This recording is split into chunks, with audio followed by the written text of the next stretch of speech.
Hey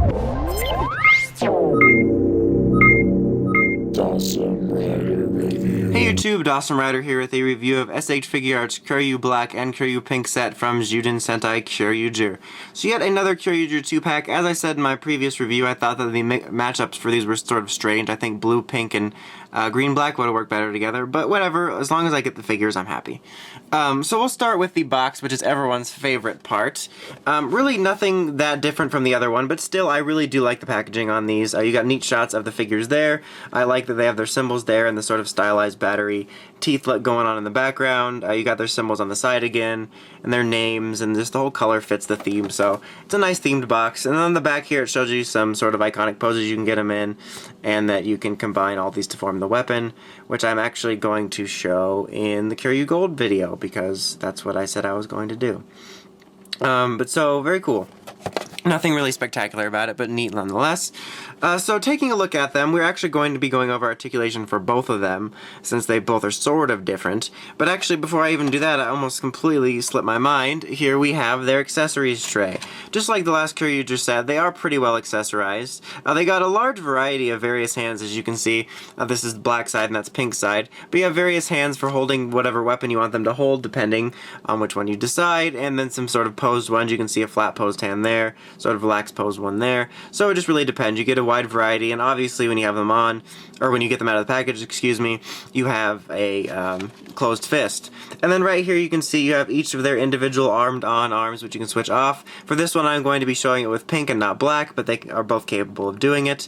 They both have their Gabru calibers right here, which are very nicely detailed, as you can see, just like in the last set, if you saw that review. Very nicely detailed on there.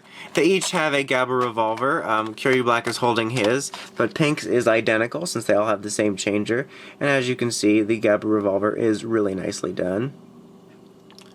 And I'm going to actually not take them out this time because it was kind of difficult to work with last time, but they each have their own individual Judenchi there. There's Pink's, the back is pink, and they are slightly individualized. Not any spectacular details, but they're really hard to keep track of, so be careful not to lose them. And then as you can see, we have a variety of their individualized weapons here. We've got Black's right here, which is very nicely done. And you have Pink's small little drill one right here. And then you have the extra piece for the sword, which includes the combined mode of blue and greens. I actually really dig the fact, I mean, this is sort of like the MMPR ones, you know, where they have various orphan pieces that are all going to combine later. But I dig the fact that they give you the opportunity to have both individual weapons for them to operate, and then one specifically made for the transformation. So, if you aren't familiar with Figuarts, Figuarts articulation is very well done, and these really aren't that different from the previous Kyoryuger molds. Black's is, you know, identical to blue and green and reds. You got a nice 360 ball joint here, swiveling, double elbow joint right here. Got swiveling at the fist, nice 360 joint here on his leg, swiveling, your double knee joint, and then you got a little ball joint swivel here for a great range of motion.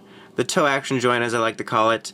You've got your waist and chest articulation, but just like with the others, it is a bit hindered by his solid sash, so that's just something to be aware of. And his head, as you can see by his beginning pose, his head and neck are on a solid motion there, so you get some great range of motion. So great articulation all around, sort of as per usual with these. No loose joint problems or anything to speak of, so pretty awesome there.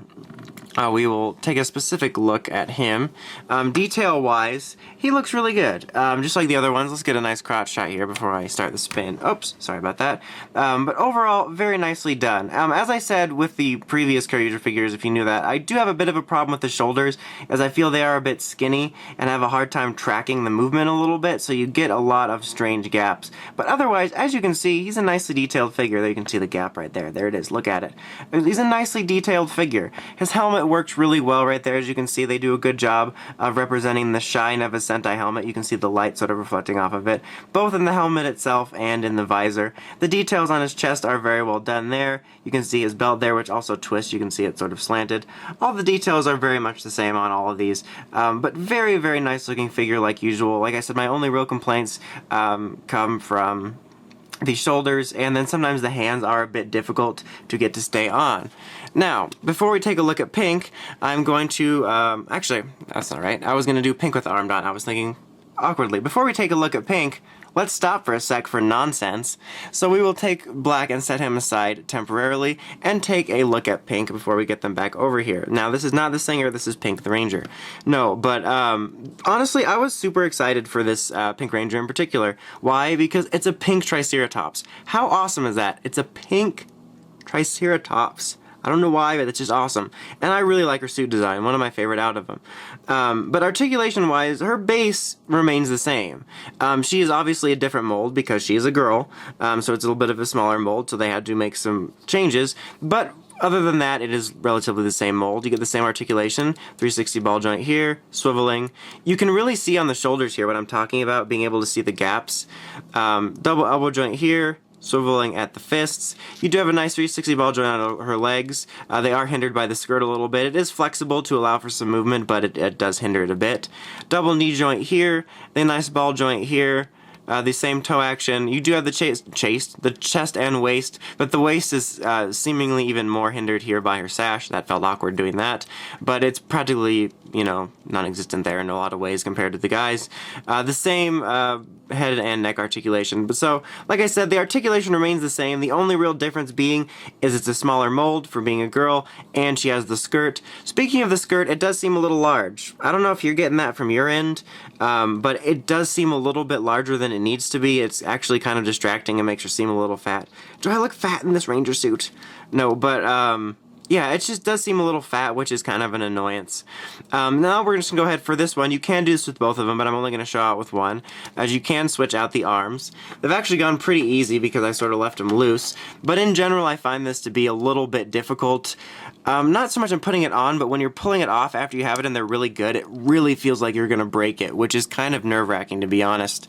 And as I mentioned a few seconds ago also, sometimes when I'm switching out the fists, I have a great deal of trouble getting them to stay on, particularly, excuse me, when posing them with weapons. Wow, I'm really great in this review. With weapons. So just be careful of that, just some minor issues. My main issues come from that, the difficulty of putting it on, and then as you can see, there's a great deal of extra space there, which is my main problem with the Kyoryu mold, and I feel like hers stands out even more. It's actually kind of unfortunate because, like I said, I was really looking forward to her. I really like her design, and it's just kind of unfortunate that out of the two, she probably has the most issues for me between the more prominent, you know, ability to see the gaps between her shoulders and her arms, and the poofier skirt. But overall, I still think she does look pretty solid as a figure. The helmet looks really good. I think they got the proportions on the helmet really good. As I said before, I really dig her helmet. It looks really nice. This is a really awkward pan of a figure. But still, for the most part, it looks good. The details on her chest there look good, if you know what I mean. The nice symbol there. The helmet looks good.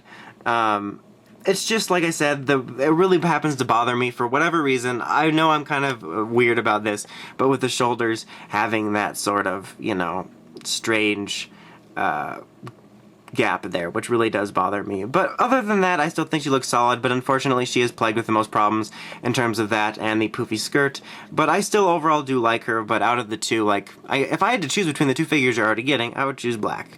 But, yeah, it's just a bit of a disappointment, but still, I do like her, and it is nice to be able to switch out these armed-on pieces and then eventually get the full weapon. So now let's go ahead and switch to more of a final verdict. So overall, I really do like these figures still. I'm a little bit biased because I love the Kyoryu designs, and as I said in the previous video, this line is sort of, you know, dwindling. So still, these are the best representations for articulation and detail-wise you're going to get of these figures right now. So if you're a fan of Kyoryuger or you really want Dino Charge figures, I can recommend them. Like I said, unfortunately, I think this is the weaker set. I still think they're both strong figures, but the Pinks just has a lot of problems for me with the, you know, shoulder gap and the larger skirt, but those can honestly be looked over as sort of nitpicks, as I still think they're solid figures. So if you want to pick these up for a future Dino Charge collection or a present Kyoryuger collection, I still don't think you'll be that disappointed. As I said, they do feel a bit more like nitpicks, and I still do enjoy these figures, and I really like the way that the line gives you the option of putting the armed-on